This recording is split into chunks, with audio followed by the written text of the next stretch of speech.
I've still got shopping to do. You're still shopping. Okay, rolling. Okay, it's March 18th, 2001. The third session here with Yehuda Avner in his office. Yehuda, the last time we stopped, we were talking about the Chagigot of Yom Ha'atzmaut, and that.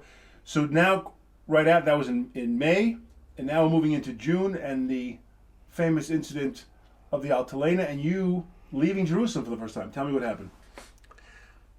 Well, Jerusalem in June was still under siege. And Ben Gurion negotiated a truce with mainly with the Arab Legion and the Egyptian forces. And it was a UN truce. It was a United Nations truce. And I and a number of my fellow students took advantage of that truce to get out of Jerusalem. How long had you been there? How long we've been in Jerusalem? We've been in Jerusalem since November 1947. The siege began the end of December, and now we're June. And we were going to get to Tel Aviv. And the man who subsequently became the president of the Hebrew University, Abe Harman, he was, on behalf of the Jewish Agency, he was our madrich, he was our supervisor. And he arranged through the International Red Cross to get us out of Jerusalem on the Red Cross convoy to Tel Aviv. Now you have to imagine the excitement, the anticipation of kids like us who'd been cooked up in Jerusalem in the siege, who'd been swept into the fighting, no water, no electricity, no nothing, and we're about to leave for what we call the City of Lights, Tel Aviv, because Tel Aviv was virtually untouched throughout the whole of the War of Independence. And so we set out on a bus, three buses escorted by United Nations, and we wound down that ribbon of road from Jerusalem to Tel Aviv because that was the only connection, a narrow ribbon of road, which is now a major highway. And as we approached Shara Gai, then it was called Bab al-Wad in Arabic, but Shara Gai, which is the exit from the Judean hills towards the coastal plain, that was the front line. The Arabs had advanced across what's called the Latun area, and they got as far as Shara Gai. And there were the Arab legionnaires, and escorted by the Red Cross, they got onto our bus to check each one of us. Now, for some whatever reason, and to this day I cannot possibly understand, one of the people on that bus had bullets in his pocket. And he quickly handed out the bullets to us, and we hid them in matchboxes.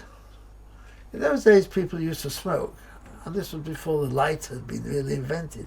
So we were quickly hiding these bullets in matchboxes, wondering what the hell was this fellow doing in the first place with them. And I've forgotten the reason why he was. But there was a perfunctory check by the Arab Legion. Were you scared? In general, you're coming up to Arab legionnaires. I'd gone past the point of being scared by that time. I was so conditioned to the unexpected. Nothing could really surprise me anymore. Remember, I had been through World War II in England with the blitzes and so forth. So the notion, and then came the War of Independence in Jerusalem and the siege, and now we're going out. So this is another episode in a to which one was conditioned. And actually one felt secure under the banner of the Red Cross. But more important still was the anticipation and the excitement that we're going to get to Tel Aviv. And streets full of people and movie houses and cigarettes and chocolate and whatever. Well, we got through the Jordanian lines, across the no man's land, and then we continued on our way to Tel Aviv. And it took, from the moment we had ascended the buses in Jerusalem until we descended from the buses in Tel Aviv, it took us over 7 hours. What is a journey today of less than an hour, more or less. Excuse me. As we were approaching Tel Aviv, we see in the distance a pillar of smoke that rose hundreds of meters high. We didn't know what it was. As we entered into the streets of Tel Aviv, absolutely a feeling of euphoria. There were people in the streets, there were shops open, it was life. We came to the bus which was taking us to our hotel. The bus approached Allenby Street, which was then the major artery of Tel Aviv. And to our utter horror, we began to hear gunfire. Now, we were used to gunfire. But gunfire you associate with the siege in Jerusalem, not with Tel Aviv. And we see people running hither and thither, and to the corner of the eye, I could see 2 or 3 Jews crouching behind a protective wall, shooting their guns towards what was then the Histadrut building, the major labor movement on Allenby Street. And from inside that building, people were shooting back at them. There's a Jews shooting at Jews, with that pillar of smoke in the background. What was it? It was a ship, an arms ship called the Aunt Elena, named after the pen name of Dudinsky. It's another story.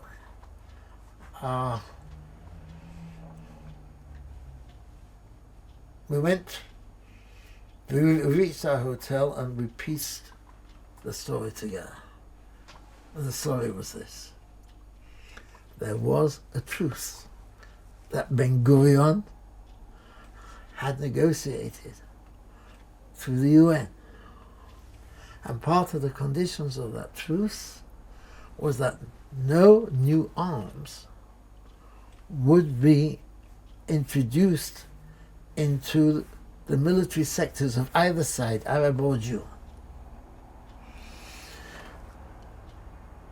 Moreover, this ship, the Aunt Elena, was a Irgun ship. It was a ship belonging to the military organization of Menachem Begin. But we're talking here of June. Independence had been declared in mid-May. There was now Tzva Haganah Yisrael with the Israel Defense Forces. And this is why Jews were shooting at each other. What was an Irgun ship doing, breaking a truce off the coast of Tel Aviv? Ben Gurion had given orders that the ship be fired upon because it was in defiance not only of the truce but of the stewardship of the new Israeli Defense Army. It was shocking to behold. the story, as we subsequently understood it, was this, very briefly. The United Nations partition resolution, which I'd spoken about earlier, partitioned the country between Jews and Arabs, except for Jerusalem. Jerusalem was to be a corpus separatum, a separate entity as an international city. So, in other words, whereas the Jewish state was to be in its partition part of Palestine, and the Israel Defense Forces were established in Jerusalem, the status quo of pre-statehood remained. In other words, there was still Haganah and Irgun and LaVie, a much smaller separatist organization. And this ship, the Aunt Elena, which had taken on its cargo in France, before the truce was concluded, there was one delay after another before it set sail. And by the time it set sail, the truce had begun. I won't go into all the intricate details of the negotiations that took place between Ben Gurion and Begin, but Begin said the majority of the arms are going to go to Tzva Haganah Israel, to the defense forces, but he wanted a certain percentage to go to his Irgun units that were still operating in Jerusalem. And this Ben Gurion refused. He gave an ultimatum: unless you hand over the whole of the cargo, we're going to fire on you. Now, there's a young man called Yitzhak Rabin. Yitzhak Rabin is a very senior officer now in the Israel Defense Forces. He had previously been a deputy commander of the Palmach, which was the commander units of the Haganah. Because it was a truce, he'd taken leave. And he was courting his wife Leah, and they had agreed to meet at the old Palmach headquarters on the Tel Aviv promenade overlooking. And now what I'm telling you now, I heard subsequently, years later, from Rabin himself. He is there in the headquarters, he was looking for something that he'd left behind in order to spend a few days vacation with his wife Leah. When suddenly he sees the ship and he gets orders from Ben Gurion to fire upon it.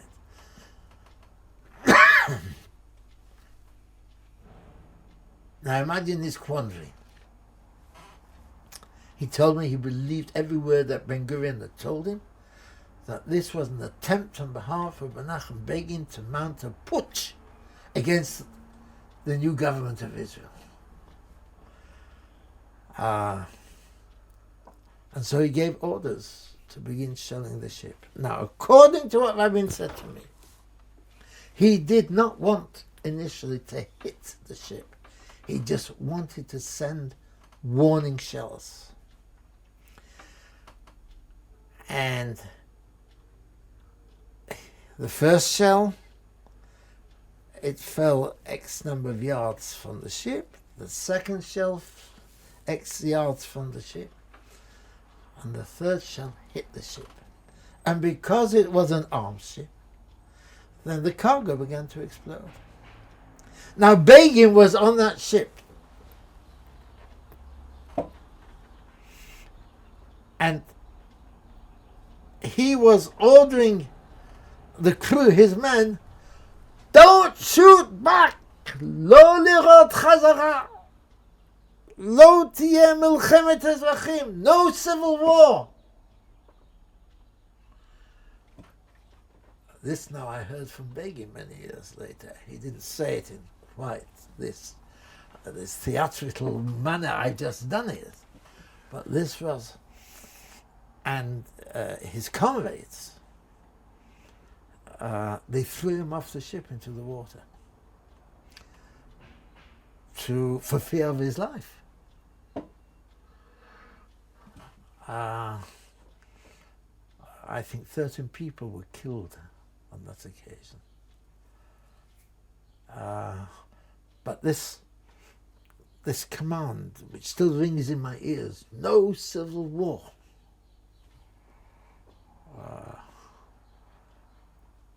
That night, Begin went back to his secret radio station, and with tears in his eyes and a choking voice, he spoke to the nation, whatever that meant. He gave that radio address, in the course of which he said, there are tears of which no man need be ashamed of. And those tears I shed during that broadcast.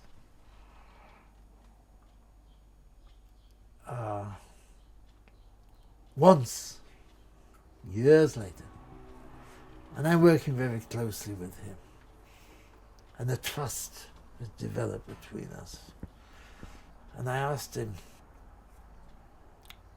what's the greatest accomplishment of your life? And the answer he gave was, twice I prevented civil war. One was the Aunt Elena, and the other was the amazing episode of 1944. In 1944, an unholy row broke out, ideological row, between the Ben-Gurion and Begin. Ben-Gurion's philosophy was that we must continue to collaborate with the British in fighting the Nazis, as if there were no anti-Zionist British acts, mainly what was called the White Paper, the British White Paper. The British White Paper, in one word, it sealed the gates of Eretz Israel to Jewish immigration, and it put an end to all Jewish settlement. The White Paper. And the Ben-Gurion mantra was, we must fight with the British against the Nazis as if there is no White Paper, and we must fight the White Paper as if there was no war against the Nazis. And the Begin mantra was 1944. The Nazis are sending over 100,000 Jews a week to Auschwitz. But the war has already virtually been won. The Allies were sending over 1,000 bombers a night over Germany. The time has come to mount the revolt against the British, to eject them from Palestine and open up the gates to rescue what is left of European Jewry.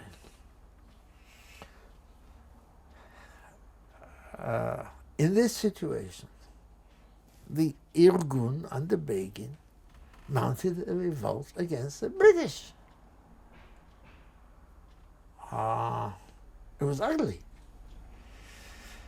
And in this situation, Ben-Gurion gave the order to his Haganah men. And Haganah was a mainstream defense militia, to arrest Irgun members and hand them over to the British. And that whole operation was given a name. It was called Ha-Saison, which freely translated means the hunting season. And Begin gave an order to his men not to resist. You know what that means? You're being accosted by your fellow Jews, members of a different militia organization, and handed over to the British. Not only are you individually, but your safe houses are being exposed to the British. Your ammunition dumps are being exposed to the British. Your kids are kicked out of school. You lose your jobs. And Begin said, do not resist. A Jew must not lift a hand against another Jew. No civil war. So in response to my question decades later, Mr. Begin, what was the most important accomplishment of your life? His answer was, twice I prevented civil war. A Jew must never raise a hand against another Jew. Even at the extreme cost of hurting his own organization? Even that, from that moment forth, what was a sense of deep affection towards a man, mainly because I'm a traditional Jew and he was a traditional Jew, became a tremendous respect for his integrity. And there are many levels of integrity. I can't think of a deeper level than that's what he did. So here we are, arriving in Tel Aviv. There is the Aunt Elena going up in smoke. And what are you hearing as you're going to the hotel? You're getting into your room. People we are hear talking. Shooting. Besides the shooting, what are they saying about the event? What are they saying? What's going on? What it means? Too much confusion. No idea. Too much confusion. The people on the street didn't know what the hell what was happening. But then you had this amazing spectacle, a ridiculous spectacle, that you've got people strolling on the promenade of Tel Aviv, and they're looking at this burning ship, which is only couple of hundred yards away. It had beached on the seashore.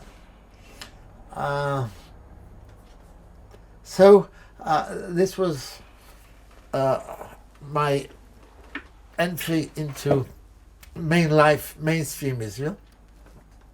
First thing we had to do was, now that we were out of Jerusalem, where I had been involved with the Haganah, now I have to join the Israel Defense Forces because I'm in Israel proper. And so a few of us reported to a place called Tel Litvinsky, which is now Tel Shomer, to the base there in order to take the oath for the Israel Defense Forces. And two of us were stationed to a camp. It wasn't a camp, it was a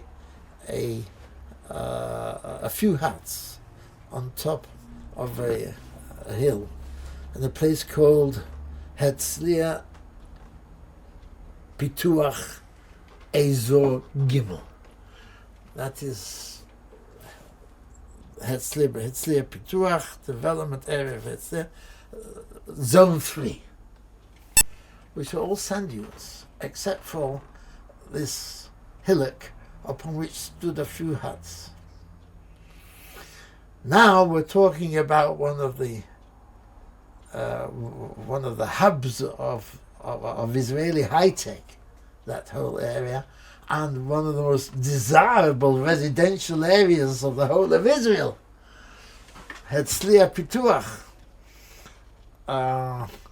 And there was, as I say, there was just sand dunes. And we were sent there on behalf of the Israeli army, the new Israeli army.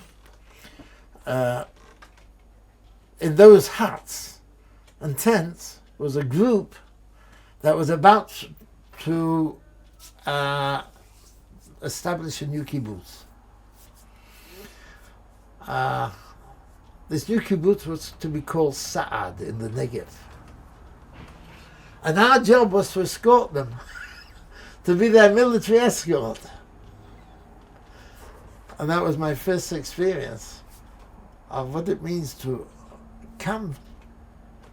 One early morning, a few trucks, we're driving south towards the desert, towards the Negev, some place in the middle of nowhere. You stop, and they start unloading these trucks, and they put up a few tents and a few huts, and that's how a kibbutz begins. But we were not, myself and my colleague, we were not part of the group. Our job was simply to be their military escort. What was that like, to know that you're the last defense for these people, the gun in your hand is going to keep these people alive? I have to say again, it was all part of this mental, emotional, psychological stream that the most unexpected and psychedelic of experiences is normal. But you certainly was feeling, I could be shot at in a minute. I'm a military escort. I could be shot at. Never occurred to us. Nobody shot at us. We were there 10 days, a week before we were, and then I was released from the army. In the meantime, my old chaverim, my old friends from Bnei Akiva in England had begun to arrive and to prepare for the establishment of our own kibbutz, which was to be called Kibbutz LaVie. And the assembly point where everybody was in a place called Kibbutz Avner, which was then a very well established religious kibbutz. And from Avner, first of all, the idea was for people to adjust ourselves to labor, pure labor, working on the land. And this was not merely a way of earning bread.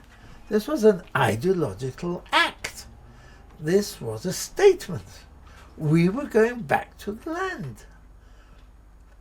We were going to become normal. We were going to become the new Jews. We were going to become farmers. And this was all part of a philosophical outlook which we had been studying. And if you look at the literature of the founding fathers of the Zionist movement, this was a major thrust of their conceptualization of how we were going to transform ourselves from being an exiled, scattered, diaspora people, mainly lower middle class, so to speak, shopkeepers, manufacturers, violin players, to swarthy fighters, builders, religious. The expression was Hechalutz, a Talmid Chacham, the pioneer who was also a religious scholar. And I was steeped in this. It was, this was your whole chevra. My whole chevra. It was euphoric. And everything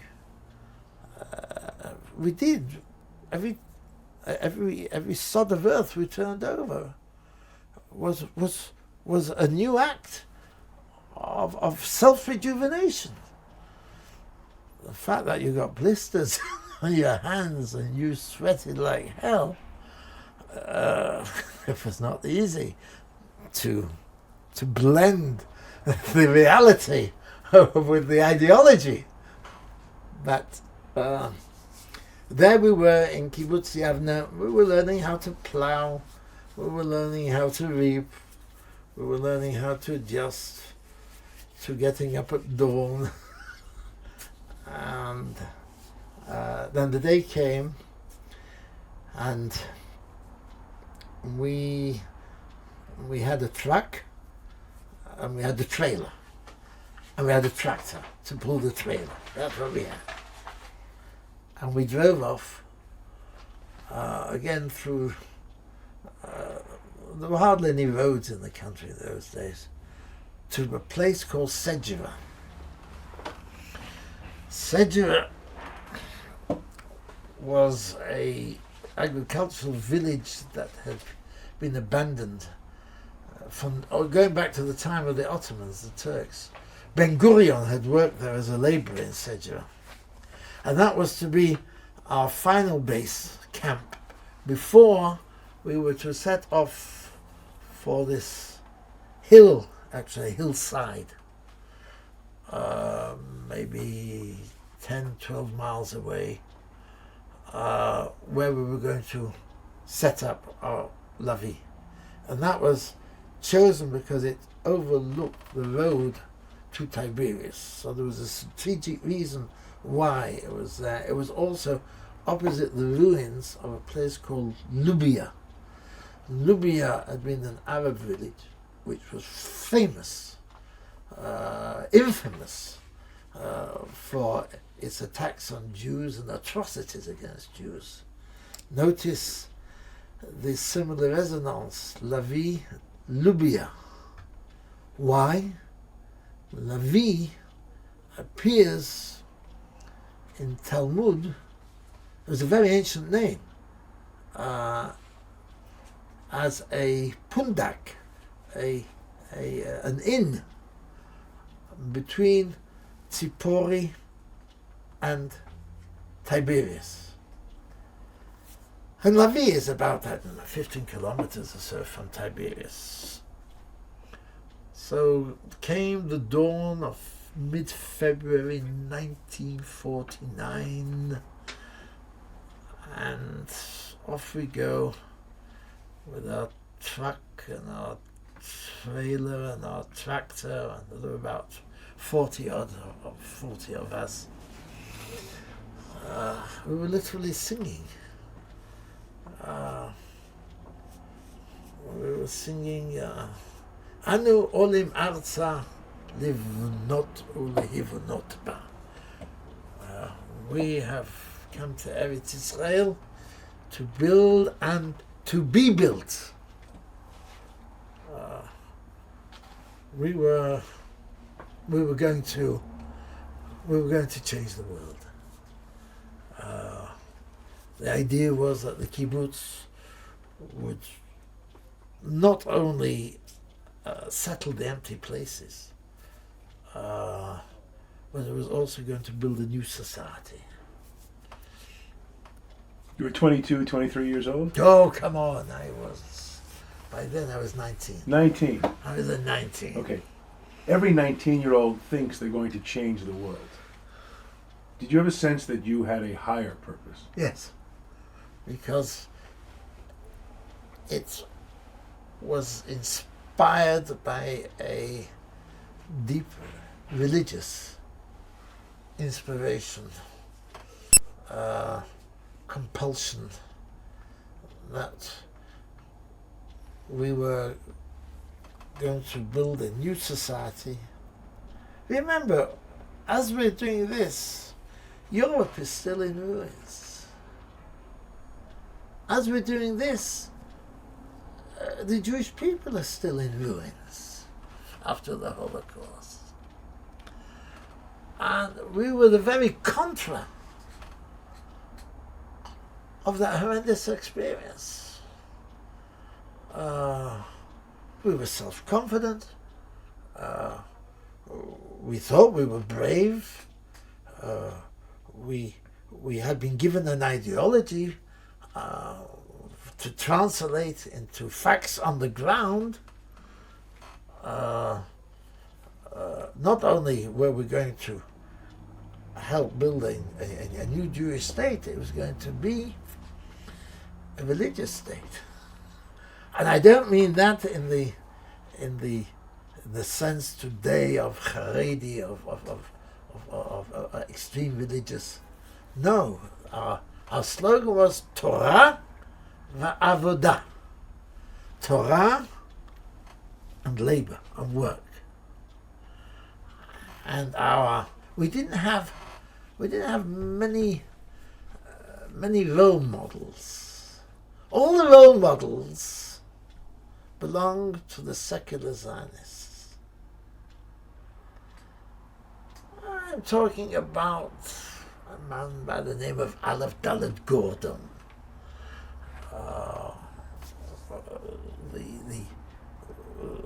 the thinker and the writer of this whole concept of going back to the land. I'm thinking of the political leadership of the day. I'm thinking of the pioneer Chalutz initiators of the whole kibbutz movement. They were all secular. The religious kibbutz movement only began in the 1930s. The Ganya, the first kibbutz, went back to the early 1920s. The religious Zionism was always that much behind the secular Zionism. But we were going to catch up.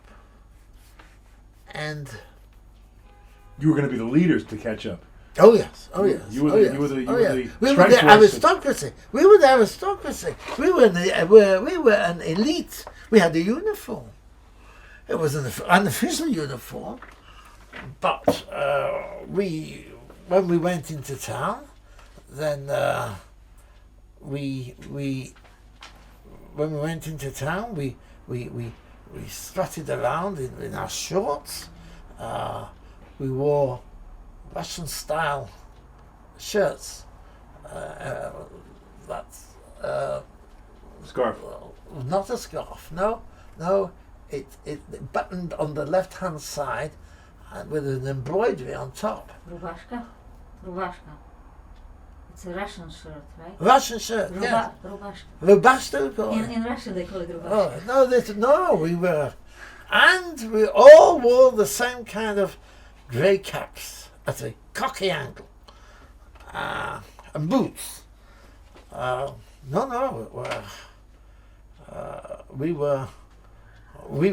all the answers.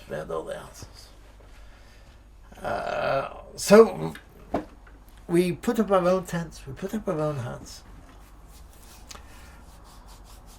The problem was, whoever chose that site to establish a kibbutz, there was no water,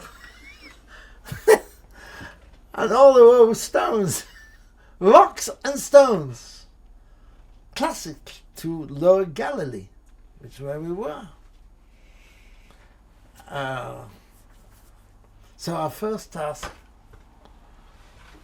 was to start clearing the stones, to prepare the ground, to prepare fields, to till them.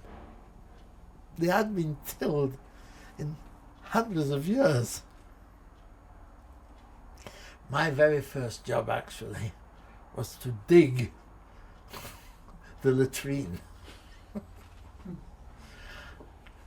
And to this day I can remember hacking away with a pickaxe. Rocks. When you were digging trenches in Ein Kerem in 48, it wasn't like that. No, it wasn't like that. No. The trench in Ein Kerem, those defensive trenches, were to prepare for an attack against an offensive from Ein Kerem. And so those trenches were temporary. Here we knew that these latrines were going to be there for a long time. And indeed they were. So this is February. Let me just fast forward. Have you been there? When was the last time you were there? LaVie? We are now mid-March 2011. 3 weeks ago. 3 weeks ago. We get to LaVie quite often, yes. Our dear friends. How many of those 40 on that truck are still there?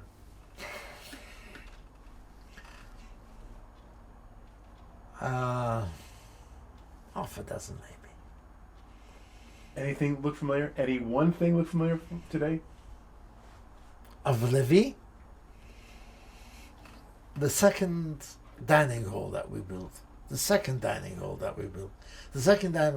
we built is now a storehouse. And it was built totally of corrugated iron. So whenever it rained, the din inside was enormous. You know what? There's a museum there of the normal domestic and farming tools of that day in 1949, and now gawked upon by visitors. I'm talking about the thing like a ptilia, the kerosene cooker. We had nothing else but kerosene cookers. For heat or for food? For food. There was no gas. Water was not piped in. Water was there was a water truck that came to us every day.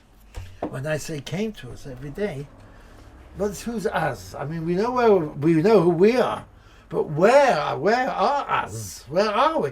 We're on the side of this hill, and there's no road down from our encampment to the main road leading to Tiberias.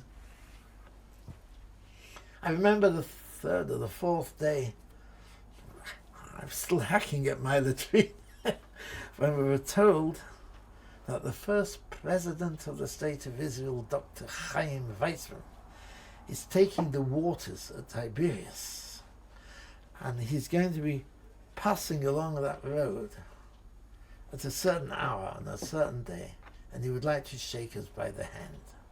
So that hour of that certain day, we should all line up against the road, and lo and behold, that is what we did. And in the distance we see approaching us a Packard car with white tires. It stops, and out comes this old, frail gentleman wearing dark glasses who was almost blind by then. Now, the name Chaim Weizmann to me personally meant a great deal because he had lived in Manchester. He had been professor of chemistry at Manchester University for some 14 years. And the very initial contacts that ultimately led to the Balfour Declaration began his relationship with the editor of what was then called the Manchester Guardian. Now it's called the Guardian, but then it was called the Manchester Guardian. A fellow by the name of Scott, who was a good friend of Arthur Balfour, the Foreign Secretary. And he brought them together. And this is how it all began. So, as I say, Weizmann in Manchester meant a great deal to me. So, as he's moving along the road, shaking his hand and asking where we come from, he comes to me. And he said, "And where are you from, young man?" In English, we spoke in English. I didn't know Hebrew. And I said, "Manchester." And then there was a twinkle behind those dark glasses. And he said, "I shall tell you something that you will never, ever forget throughout your whole life. Number one, wherever you go in life, you will always be known as the boy from Manchester." And I tell you, that is true. I've been a macher, I've been an ambassador, I've been an advisor to Manchester. Never got rid of it.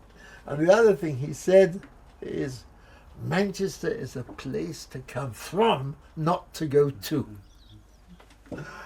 So, those were those first weeks, months, LaVie, just backbreaking, clearing those rocks. Are the relationships being formed? People getting married, Ulai? Are people... what's the social scene like? The social scene is we make our first wedding in LaVie.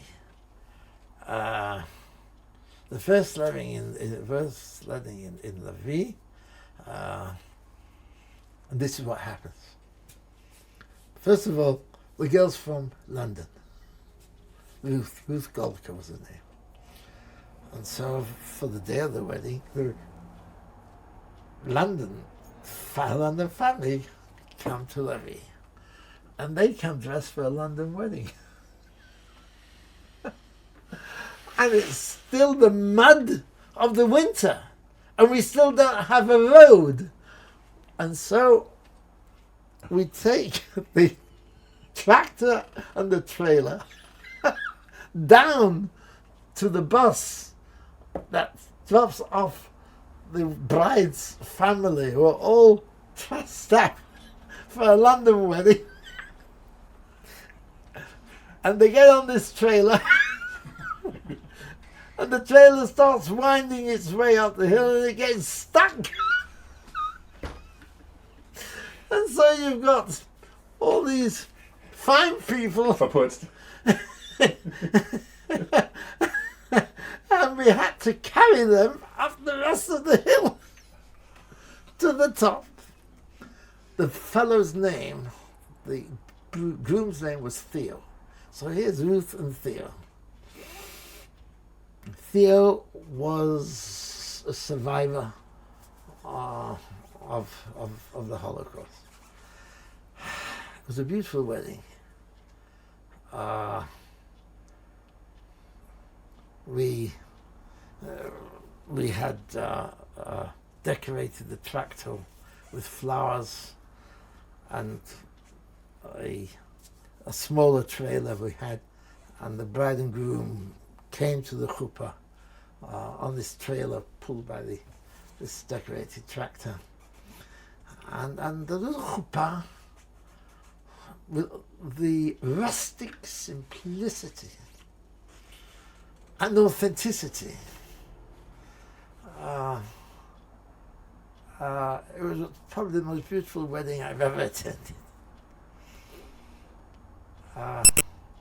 Now they're going on their honeymoon. Ruth and Theo are going on their honeymoon. And off they go wherever they go to. And a week later they come back. Nobody even thought of whether this was the first married couple, where we're going to put them. Because we were all living in tents. And there was no tents. And so a compromise was reached. Ruth and Theo would do guard duty at night. And sleep during the day.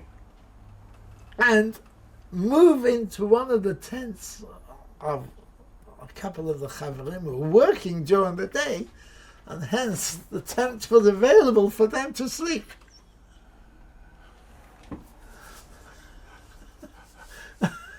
This was LaVie in those early days.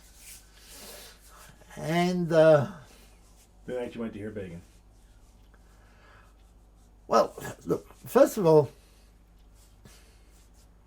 everybody was weary. Everybody was weary. I do remember it came Purim time, and we decided, let's go for it. Let's really make a Purim. And so we did. We did after the Megillah, we made a party. It's amazing how the mind can translate environment, reshape it, as we did that primitive with the house, which was our first dining room. It became a ballroom in the sense that it was we went dancing into the night, 3 o'clock in the morning. I mean, when I say dancing, I'm talking about the dancing of those days, of the hora and of the folk dances,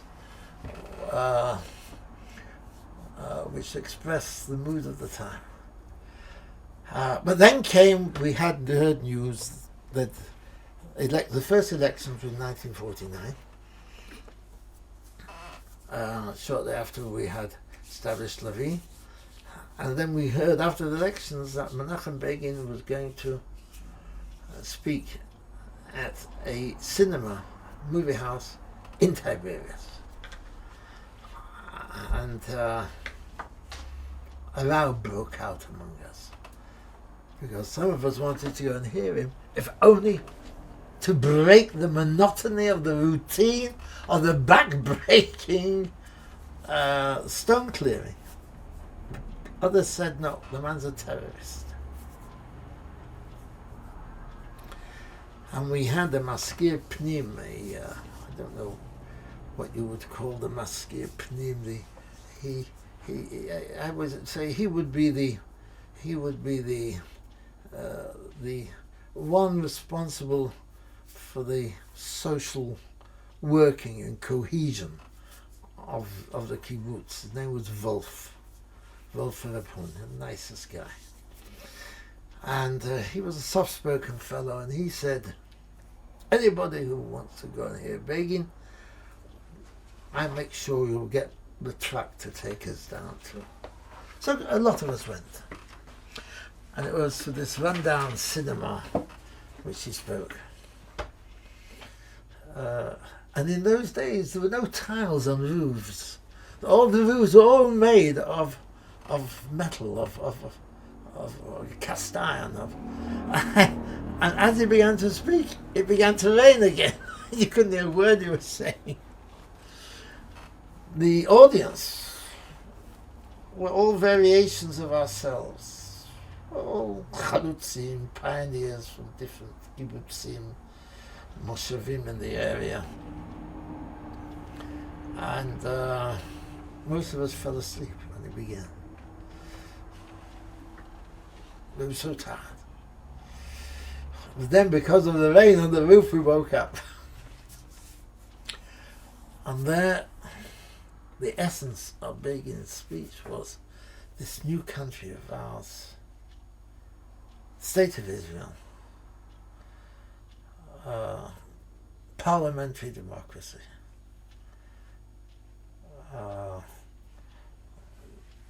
a government of the day is the authority of the day. The very opposite of what Ben Gurion had, and in later life he confessed he was mistaken, thought of Begin. Begin now turned his Irgun militia into a political party called Cherut, meaning liberty, freedom. And this is where I heard Begin first of all tell the story of the hunting season of 1944, and the Aunt Elena episode of 1948. And I always remember him shaking his fist. Yehudi lo yarim yad neged Yehudi. No Jew will ever lift a hand against another Jew. And when I think about it in retrospect, he conveyed that evening an extraordinary embrace of Jewish history. Because time and again he went back to why was the first temple destroyed? Because a Jew raised a hand against another Jew. The story of Kamsa Bar Kamsa, which I won't go into now, of the fact there was civil war among the Jews, among themselves, sinat chinam,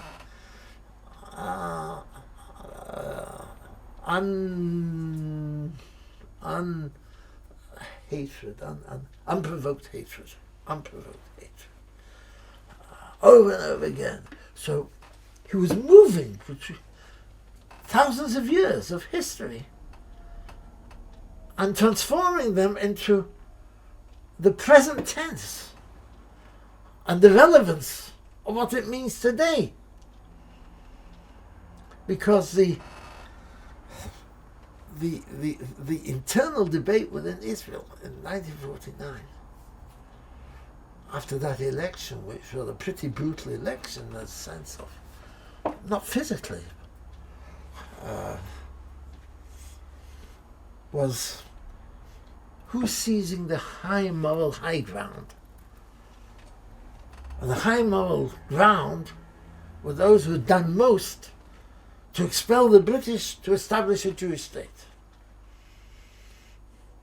And as a matter of fact, to this day, in the year 2011, there are still echoes on the ears about who did most. Of course, Begin claimed that it was the doing of the Irgun, the revolt which he had declared in 1944, as opposed to Ben Gurion saying it was a Haganah. So, your impression of him, hearing him for the first time? look, you're looking at a nondescript man wearing a suit, 2 sizes too big for him. An orator, you're listening to oratory, but you only understand 1/3 of it. Because you're Hebrew, he had a superb Hebrew. I got the full story, the full text, later on when we were exchanging ideas. Also, he was using a lot of evocative words that I knew from my own upbringing, my own education. Beit Sheni, Second Temple, and Sinat Chinam. But he gave me that night. He gave me a context of who we were in the sum total of Jewish history and what phase we were at. I remember him then saying that we're not fighting one war of independence, we're fighting 2 wars of independence. The first war of independence has been the war, the very right for Jews to carry arms in their own self-defense, which was a right that Jews had not known for 2,000 years. We've won that war of independence. Now we're in the second war of independence, which is to guarantee our security and freedom as a state. And I can say now, here we are, 60 odd years later, and we are still fighting that second war of independence. It's not yet been won.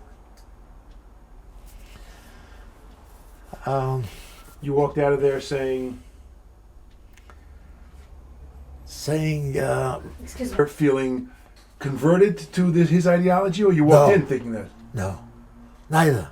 I walked out of there thinking that's been a good 2 hours away from having to get away from those few huts and tents. In the meantime, came the spring. We'd cleared enough of the rocks and stones to have planted our first harvest. And one found solace in strolling as the sun went down, as you saw the first shoots of that first crop.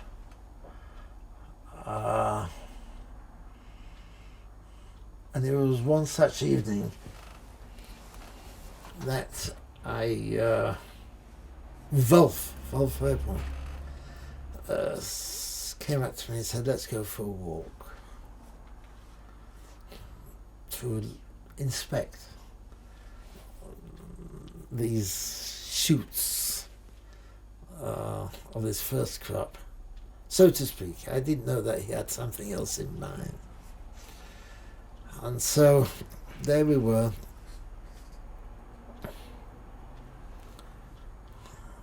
As the sun was going down, and he told me that the Kyboots, there was an expression called the Kyboots. The Kyboots meant those 3 or 4 elders, 3 or 4 people who ran the place. He said the Kyboots decided that I should go back to England to run the B'nai Akiva movement in England in order to find new recruits, among other things, to come to LaVie. And I remember saying something very politically correct, but feeling something that was very inappropriate to the time. Politically correctly, I said, Wolf, whatever the kibbutz wants me to do, I'll do. The feeling I had was one of enormous relief. At last, I don't have to break my back in this rock clearing.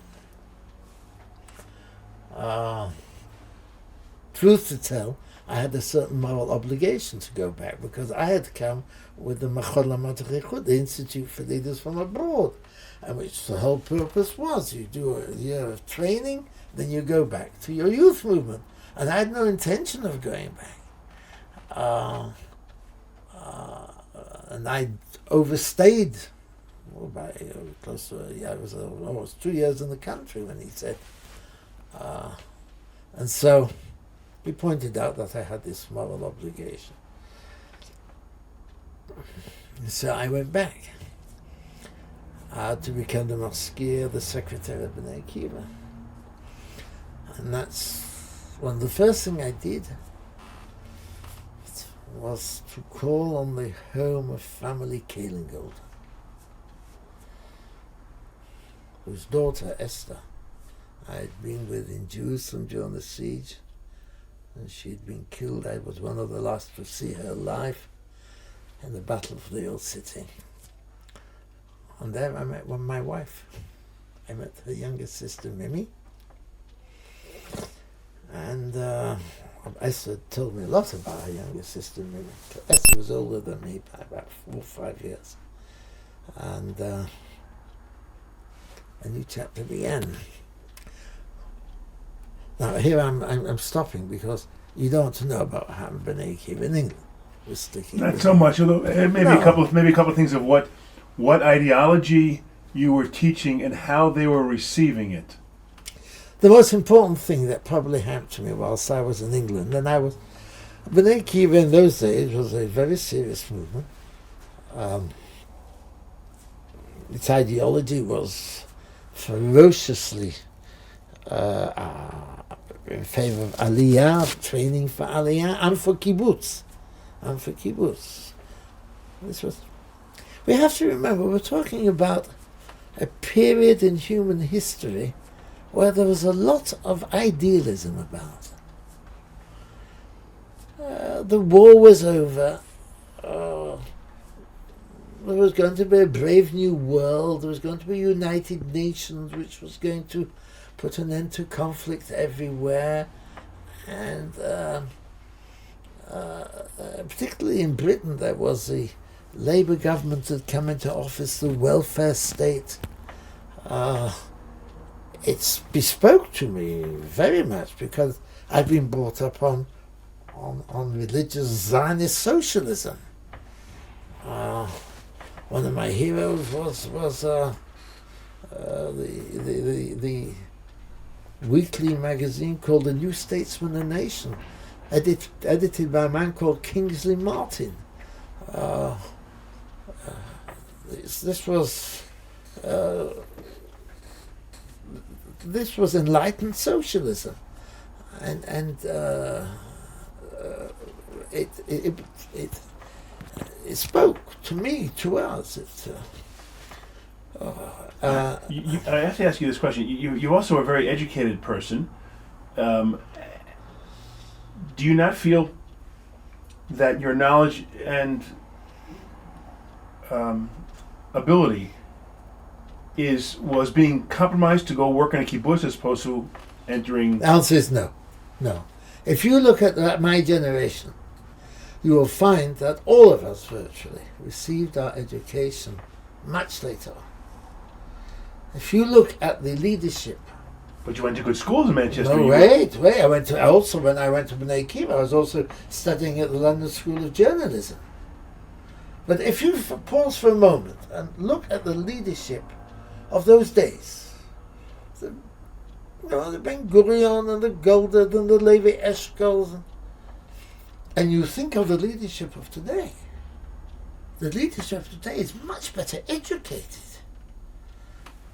than those early founders who were hewn from a very flinty rock of Eastern European pogroms, socialisms,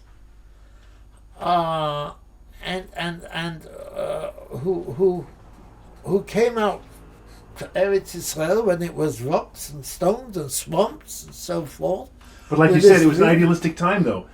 Indeed it was. The question is, the interesting thing is whether our present-day leadership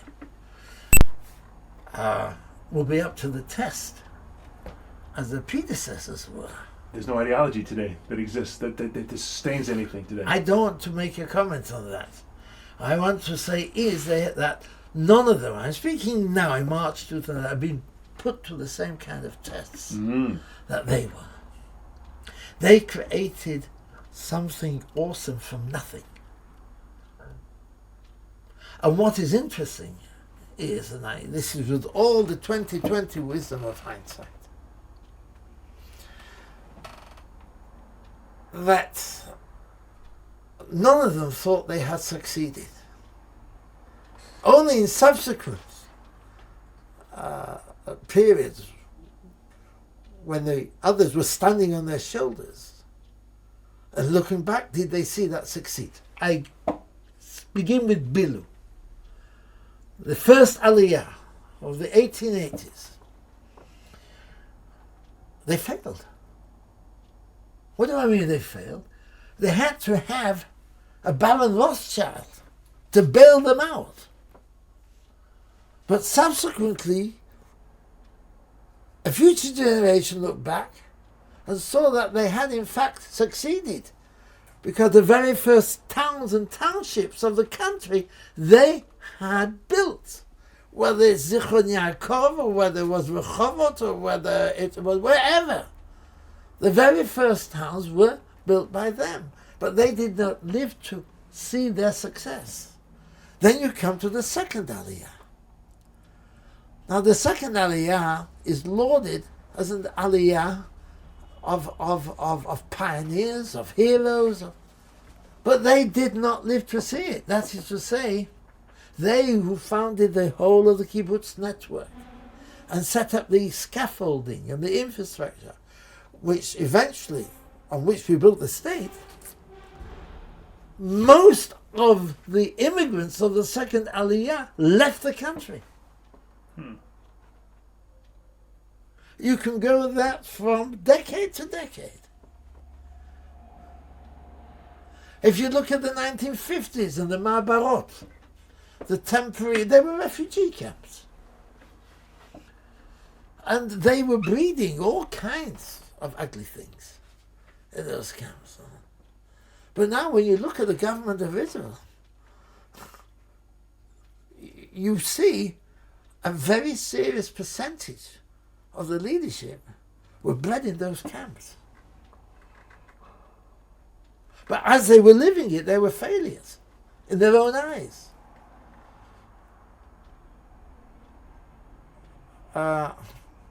Thus, we who live history, and this is the point I think I'm probing towards, do not understand that they are making history. This has been, to me, the miracle of Israel. We are terribly self-critical. We're very intolerant of each other. Our democracy is very untidy and very noisy. But you look at the sum totality of what has been accomplished, it's almost miraculous. So this is how I look upon at this phase, and now I'm in my 80s. I was there when the flag was first raised. And now I've got grandchildren in the army. This is our failure. The fact that I have to have grandchildren to this day in the Israel Defense Forces is our failure. Nobody perceived that 60 odd years later of our independence, we would still be in a state of war. I indicated before, we had to fight 2 wars of independence. The second war of independence is not yet over. But why is it our failure? It's not our fault. It is our failure in the sense that our original Zionist founding fathers did not understand, and I'm going to say something now which is going to sound outrageous, did not understand Jewish history. The founding fathers. The founding fathers did not understand Jewish history. Menachem Begin did. Oh, Menachem Begin did. But I'm going back to the ideological founding fathers of the late 19th century, early 20th century. What did they promise us? What did Zionism promise us? There's one word that appears throughout consistently the whole of the Zionist teachings and writings and ideologies and speeches of those years. The word is normalization. And we bought it. Are an abnormal people in an abnormal land. 60 odd years later. Abnormal in the sense that we are still not accepted in the region. Abnormal that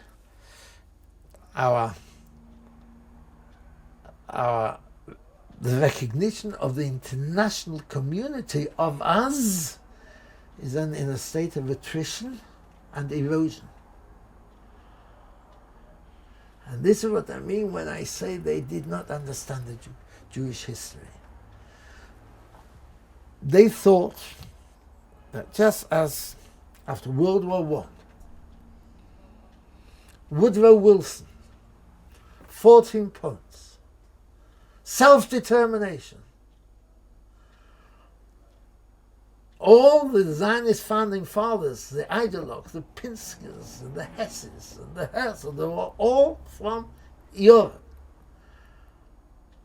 And many minorities and ethnic groups in Europe, after World War I, were enjoying self-determination and independence. And they assumed that Zionism, which is the oldest movement of national liberation in history, would take that normal European route to self-determination. And that is why I say they did not understand. They didn't understand Jewish history, they didn't understand Arab history. That's a bold statement to make, I confess.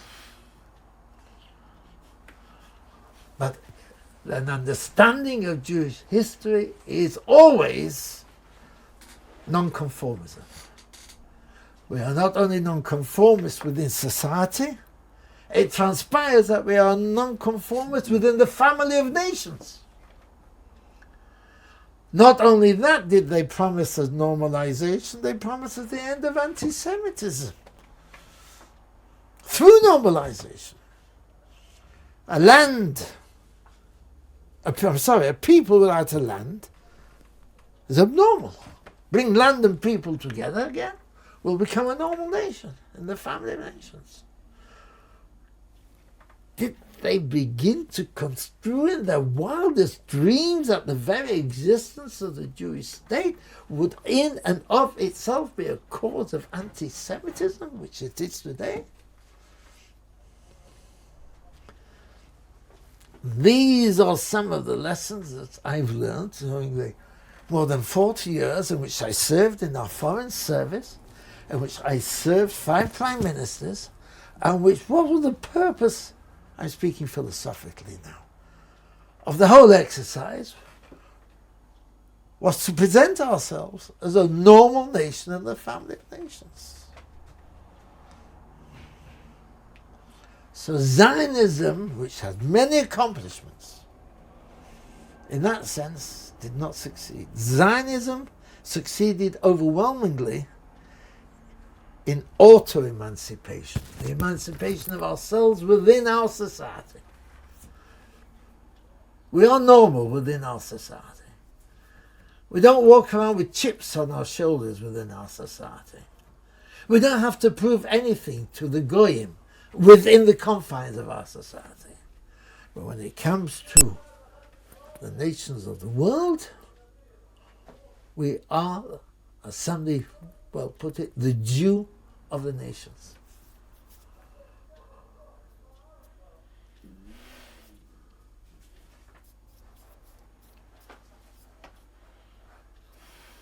Tough. I hear every word you're saying. I hear every word you're saying. I couldn't disagree.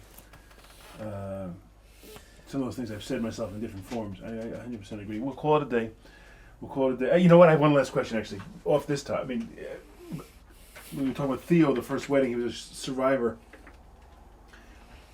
At that point, you were starting this kibbutz in 49, early February 49. What do you know about the Shoah? What have you learned? I mean, what is being told that you are hearing the stories of what really happened? How much do you know of 6 million? How much do you know of the Shoah? You and everybody else. What's known at that point? I think with the passage of time, the Shoah has shifted from 2-dimensional to 3-dimensional.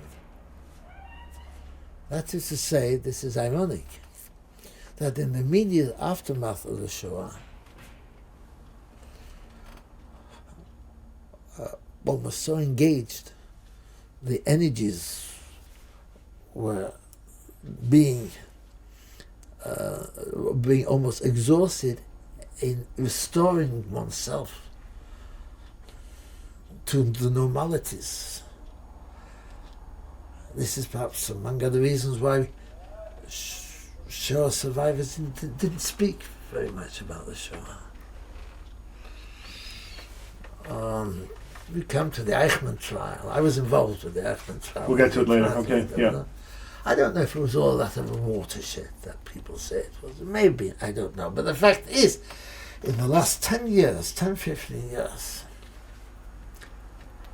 I not only say that the whole image of the Shoah has moved from 2-dimensional to 3-dimensional, it has also come into living color. People are much more intimately aware. Survivors are talking. They're talking to their children and their grandchildren. More often than not, they skip over a generation and talk straight to their grandchildren, not to their children. I know from my experience meeting with world leaders, compared to 30 years ago and the last 10, 15 years, how much more they are aware and how they know. And this is illustrating the fact that country after country after country have introduced Holocaust Memorial Days. Let me ask you a question. Doesn't it seem to you that situation is an outgrowth of the world's desire to keep criticizing Israel, and they can get away with that criticizing of Israel by opening up Holocaust memorials and classes and lectures and international Yom HaShoah, because you can't say we're not friendly to Jews and don't love Jews. Look, we have Holocaust Day, but Israel, you're at fault. Yes. But I say, I had a rider. They won't be able to control it. Because if... Which part? What? They won't be able to control their cynical manipulation in the way that you describe. Because truth will out. And justice will win the day.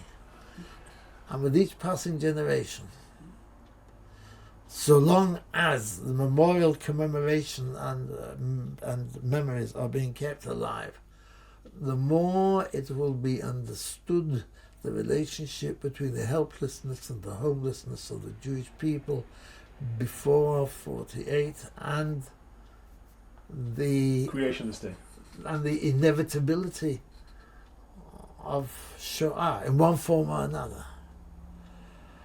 And among other things, there's only one Jewish state. We can talk one day about why is there only one Jewish state. It's an interesting subject. But if, God forbid, our enemies have their will, then the Jewish people will enter into a dark future which it is impossible to comprehend now. And therefore I say that whatever be the ulterior motives of governments, it will with each passing decade it will only reinforce the justification of why there has to be a Jewish state, even if it's only one Jewish state. Now, what I've said now is as legitimate as what you have said. You can't prove, I can't prove, but this is my belief. I do agree with you that should the state of Israel fall, the statelessness of Jews would be unlike 2,000 years of statelessness, and it would be, I won't say the end of the Jewish people because that will not ever happen, but it would be the decimation of the Jewish people. Ain't a thing. Okay, good.